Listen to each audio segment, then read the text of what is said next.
फ़ज़ाइल और ख़ासियतें। उलमा और इतिहासकार हज़रत शीश अलैहिस्सलाम की कई फ़जीलतों का जिक्र करते हैं। नेक और फरमाबरदार। आप अपने वालिद हज़रत आदम अलैहिस्सलाम के बहुत फरमाबरदार थे और उनकी तमाम नसीहतों पर अमल करते थे। वीडियो को लाइक करके चैनल को सब्सक्राइब कर लीजिए ताकि आगे आने वाली वीडियोस मिस ना हो। हिकमत और इल्म। अल्लाह ताला ने आपको हिकमत और इल्म से नवाजा था। रिवायतों में आता है कि आपको आसमानी सहफ़े भी दिए गए थे जिसमें दीन की तालीमात और शरिया के आदाब मौजूद थे। कुछ रिवायतों में यह भी आता है कि आप वो पहले शख्स थे जिन पर वही नाजिल हुई। हज़रत आदम के जानशीन। हज़रत आदम अलैहिस्सलाम ने अपनी वफ़ात के करीब हज़रत शीश अलैहिस्सलाम को अपना जानशीन मुकर्रर किया। आपने लोगों को तौहीद की दावत दी और उन्हें अल्लाह की इबादत करने और नेक आमाल करने की तालीम दी। हज़रत आदम अलैहिस्सलाम ने उन्हें काबिल और उसके पैरोकारों से दूर रहने की नसीहत की थी क्योंकि वह गुमराह हो गए थे और बुत परस्ती में मबतला हो रहे थे।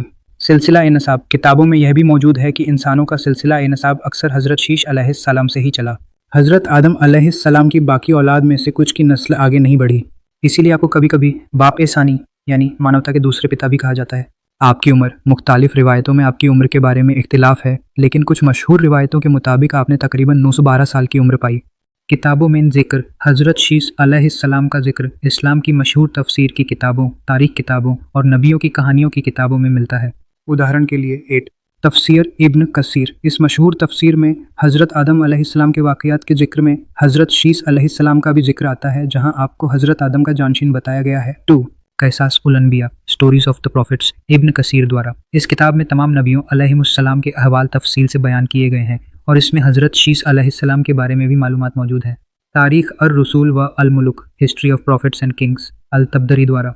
इस तारीखी मशहूर किताब में भी हज़रत आदम और उनकी औलाद का जिक्र है, जिसमें हज़रत शीश अलैहिस्सलाम का जिक्र उनके अहम फर्जंद और जानशीन के तौर पर किया गया है। इन किताबों में यह बताया गया है कि हज़रत शीश अलैहिस्सलाम ने अपने वालिद की वफ़ात के बाद लोगों की रहनुमाई की और उन्हें अल्लाह ताला के अहकाम से आगाह किया। आपने नेक काम करने और बुराइयों से बचने की दावत दी। आपकी ज़िंदगी तौहीद और इबादत के लिए मशहूर है। कुछ रिवायतों में यह भी आता है कि हज़रत शीश अलैहिस्सलाम ने काबा शरीफ की ज़ियारत भी की और वहाँ इबादत की। मुख्तसरन किताबों में हज़रत शीश अलैहिस्सलाम को हज़रत आदम अलैहिस्सलाम के एक नेक और मुकर्रब बेटे और उनके जानशीन के तौर पर देखा जाता है, जिन्हें अल्लाह ताला ने हिकमत और इल्म से नवाजा था और जिन्होंने लोगों को हिदायत की तरफ बुलाया।